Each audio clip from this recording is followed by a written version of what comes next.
Hi, this is Dennis with Second Chance Tackle, and boy do we have a treat today.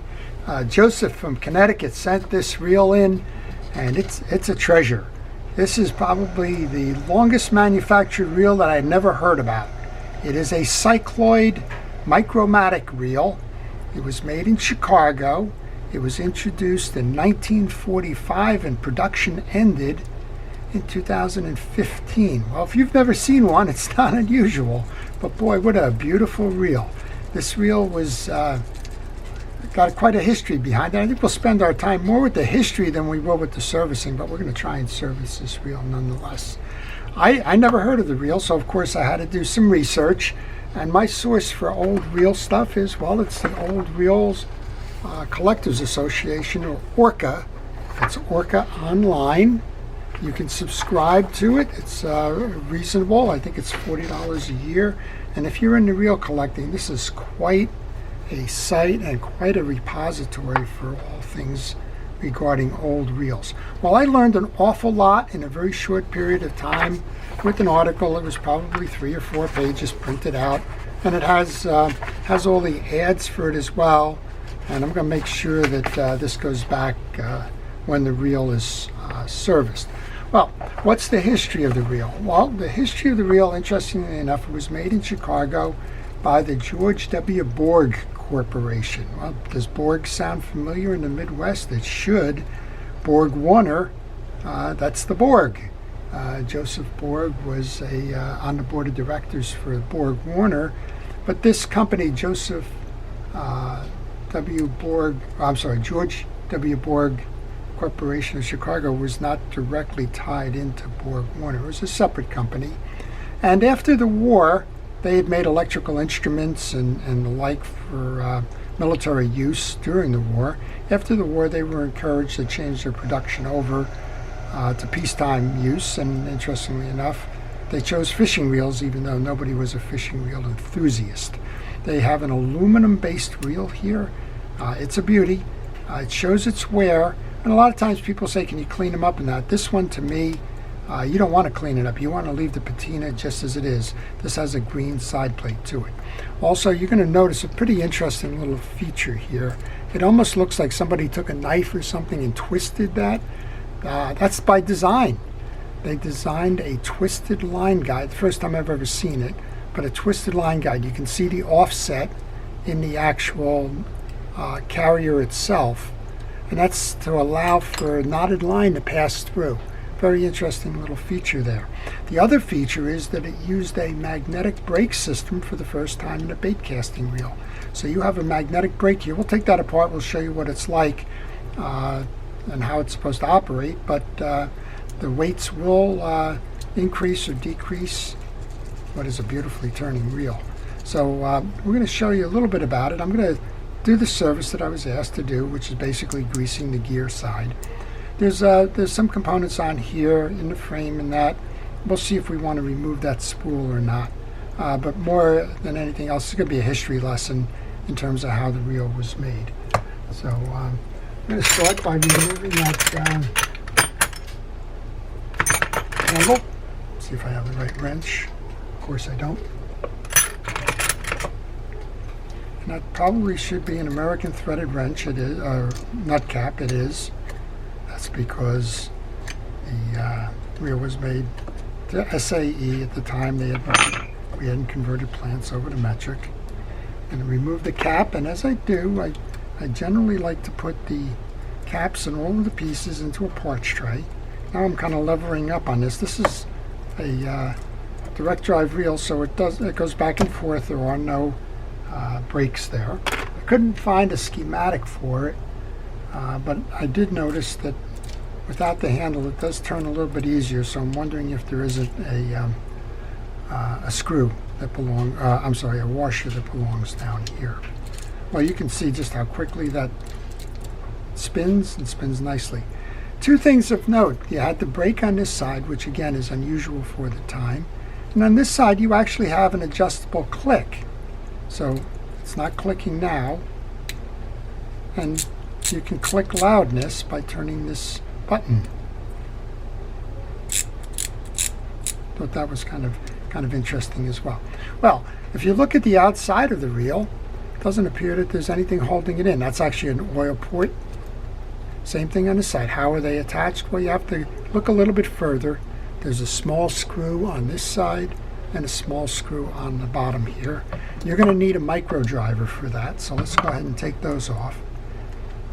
And like anything that I encourage folks to do is take pictures, particularly if you haven't seen a reel before. I'm taking pictures, I'm using the video. And be careful with all the pieces and parts that you remove. I use a parts tray.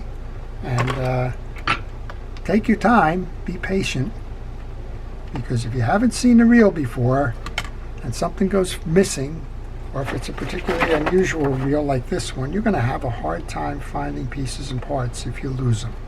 Well, that screw is going to go into the case. We're going to take the screw from the bottom out as well. So there's 2 screws holds this side plate on and 2 screws hold the other side plate on. And then I believe the frame is attached from the inside, because you can see we have a number of cross posts in that. And to me, that's all the inner attachments, much like a jig master would hide a lot of those screws. So this reel was introduced in 1946, and believe it or not, in 1946 the introductory price of this one, according to the Orca report, was about $27. That's a big wage for that period of time. All right, that separates the case. Again, take the pictures. So we have a main gear here. We have the line guide gear here. This is your click mechanism, and I assume that as you push this down, that'll put more pressure onto the click. And then we have our spool gear here that you're going to want to deal with as well.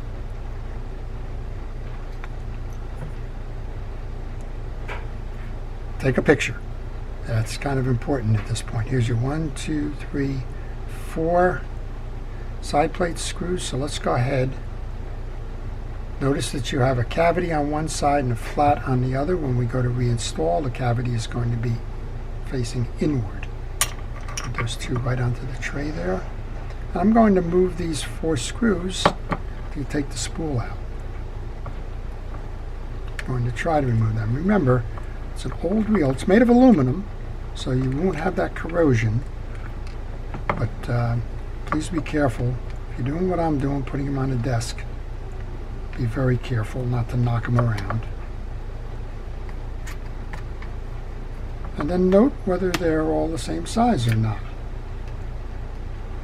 So those 2 are. Well, if you like these kinds of videos while I'm doing this, I want to encourage you to subscribe to my channel. And if you do subscribe to my channel, please use the notification button to let you know when I'm posting a video. And well, you can make a determination as to whether you want to see that video or not. This one is a classic. It's a vintage reel, collectible reel, unusual reel. Yeah, I cover those. But I also cover a lot of today's reels. I cover spinning reels and bait casting reels and ocean reels and everything in between. And if you want to learn more about how reels are made and a little bit of the histories behind them, well, that's what I try to do. But more importantly, I try to teach you how to do it yourself. So if you do subscribe, hit that notification button, you'll see what I'm posting. There's a spool pinion gear on here. You want to remove that first. Again, that's a good place for the parts tray, and I think this should come up now. Okay, well, we've got a line guide mechanism with a big spring on the end of it. I was thinking that the spool was going to come out. I guess it's not. I guess there's an association on the back end there, so we'll look at that. And we'll do what we can here. I'm going to clean up. There's just a little bit of grease on this side. And one of the things you need to make a determination about as you're doing this, you want to make sure that the cleaning you're doing, you know, that can take care of superficial and grease. But don't go scrubbing down and knocking off the patina and things like that. It's more important to preserve the patina on this reel than it is to go with the cleaning. Much like if you're doing an automobile, which one becomes the determination. Do you want you want a survivor where you just have the reel by itself or the car by itself, or do you want to restore it? All right, so we have our back side of the plate. Here's your click, and I believe that what's going to happen here when we move this is going to have an increment here in terms of the click sound itself. Yeah, some of this stuff is beyond me. That's one of them, but that should enable you. I don't have the adjuster at the moment. Just playing around with it. Yeah, it's going to move the click in and out a little bit. That's what's going to vary the noise making in it. Interesting. All right, I'm going to oil the worm gear. We'll see this from the other side too. Again, very interesting in that it's got kind of a looped effect there. All right, I'm going to put a little bit of grease onto the spool shaft.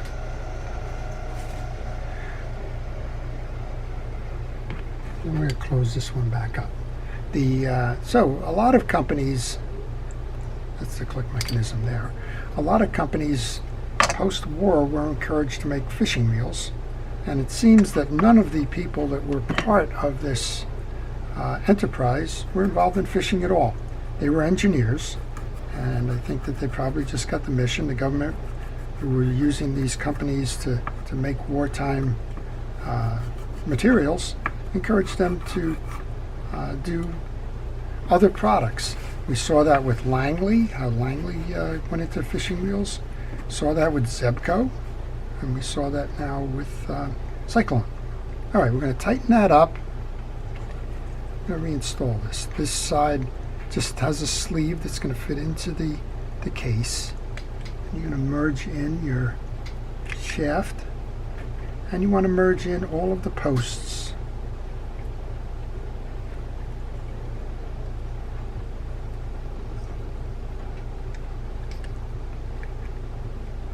Into the case holes.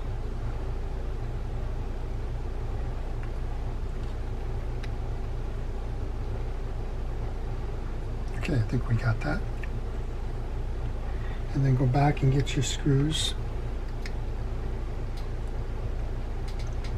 Let's go put those back in. So that's kind of an inside look at it. There's not a lot of servicing going on. We put a little bit of oil onto the worm gear, put a little bit of grease onto the spool shaft. I'm interested on the other side. So there is a magnetic brake on the other side, and that's the first time it was used in a bait casting fishing reel. So I want to take a peek at that too as part of this story, and I find it totally interesting that this reel was made right through 2015. And I think at one point somebody had contacted me quite some time ago and asked me if I had ever heard of the Cyclone reel, because they were in the Chicago area, and I guess they had a little bit of a passion about the reel, and of course I didn't know a thing about it, but Orca was able to help me along there. This is all aluminum, so that part has survived well. The green side of it was green paint. It came in a couple of different colors. I think the last edition that they made of this reel was black, and if I remember the article, it also came in a pure aluminum, which I think was the first of the series, and it also came in a red. All right, well, there isn't much grease on there, but there is a little bit on the back end here, so I'm going to take the old grease off. I'm going to reinstall that pinion gear here. And then I'm going to put a little bit of grease onto the pinion gear. Again, if you had any questions, if you were kind of stuck, go back to your pictures. That's about the only place you're going to find them now. Very difficult to find anything on this reel. Checking all of the teeth, making sure that they're clean. They are.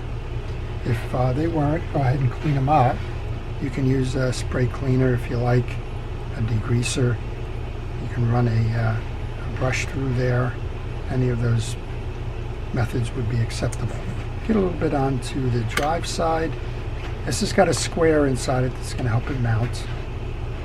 And that's how you mount your line guide drive. This is your main gear now, and again we mentioned this is what you would call a knuckle buster. There is no brake or star adjuster on there.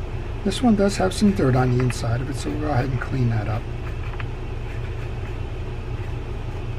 And there's a little bit of old grease in the back.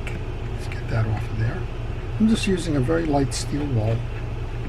Again, you can use a spray degreaser if you like. You can use paper towels. This stuff seemed to be caked on there.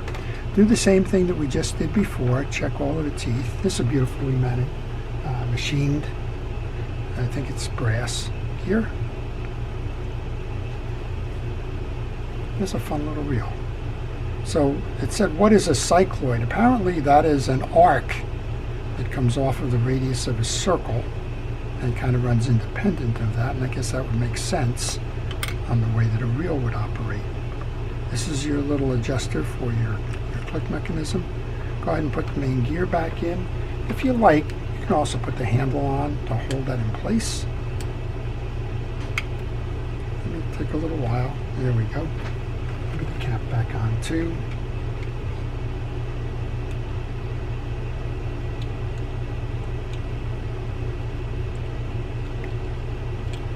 And do this by hand. You don't want to risk cross-threading a piece that, well, you may just not be able to get anymore. So take your time with it. I'm trying to backtrack it to get it into the groove before I go forward. Do as much of that by hand as you can, and then come back in. Tighten it down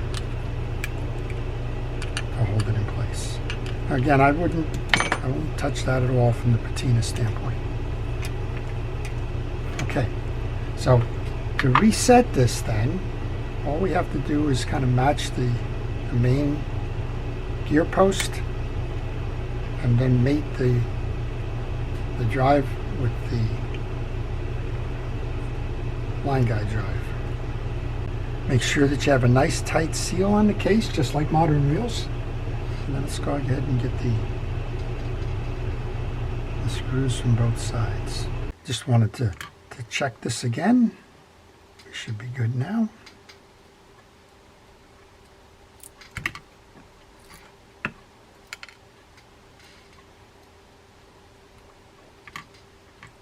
And those of you that know me in little parts. Well, we have some fun from time to time. This is, I can't even use a screw setter on it. It's that small groove there. All right, that's one in.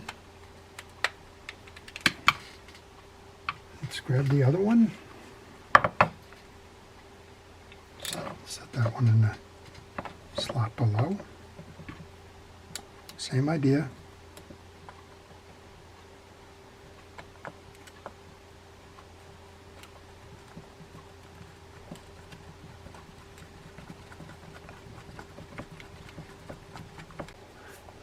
Once you attach those two screws, let's give it a test. Ride's nice and quiet. Let's engage the click.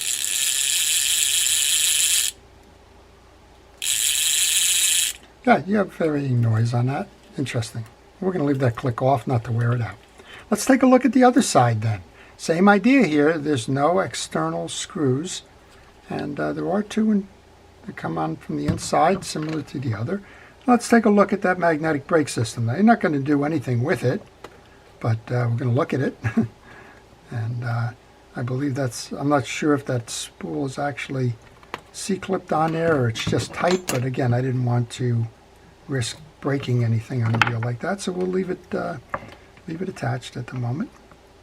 And this one uses a little bit different than what you would see in modern bait casting, but this claims to be the first bait casting reel to use the magnetic brake. It wasn't the first reel to use a magnetic brake, but it does claim to be the first bait casting reel to use it. Let's see if we can get that out. I'm living dangerously there, putting that screw right on the desk. So let's go put that back on the parts tray just so I don't lose it. Now this one should have the spring hanging out of the side here. You saw the spring when we took it apart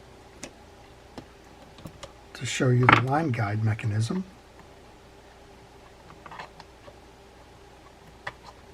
Not a lot of working room here.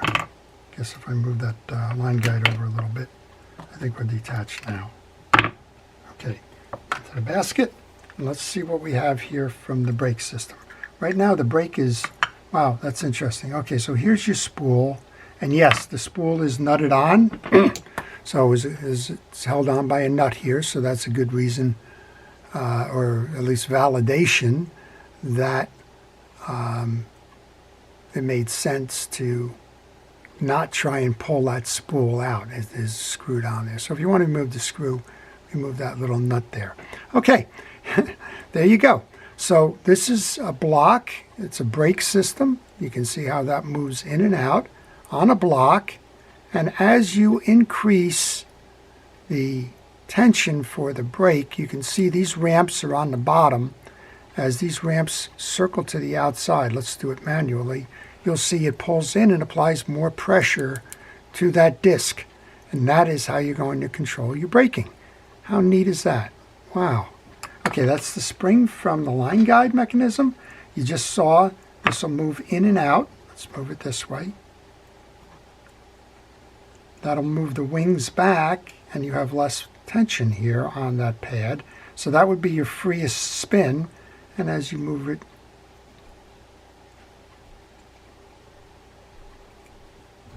this way, you're clamping down on it. You're actually moving that back in, clamping down on this, and creating more pressure to brake your spool. Wow, that's neat.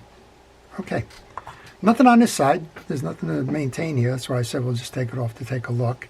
Here's your gauge or your drive wheel to operate the brake. All right, let's put that back on. I guess you have to mesh that brake plate in there. And wow, that is the Cyclone. That's the answer to what is a cycloid anyway from that article. There you go. Well, I really do appreciate this being sent in. It was a lot of fun, and I always enjoy looking at real design and manufacture and unique properties, and this one has it all between that that braking system and the I think what we want to do is move that. Get the pick to line that up. Get one of these started. And then we'll just give it a ride here. The twisted line guide is another innovation there. I've seen twisted line guides, but not by design. So this one, and again, it seems like the design on that was to allow a bigger knot from a line to pass through it. Maybe you're using a leader. I don't think you could fit a swivel through there, but maybe. All right, let's get that screw in. Let's get the last screw in here. And this one's got stories to tell, so I always enjoy that.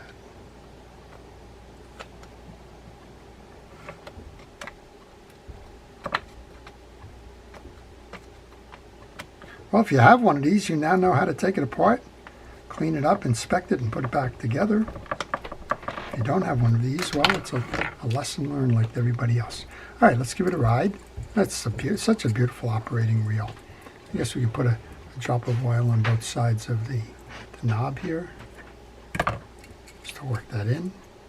Again, it goes either way. It's knuckle buster. Got the click mechanism. Turn that click off. Got the brake. I'm not sure where we are in the brake cycle here.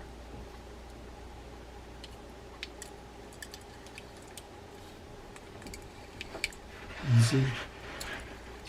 Yep, very good. Very nice.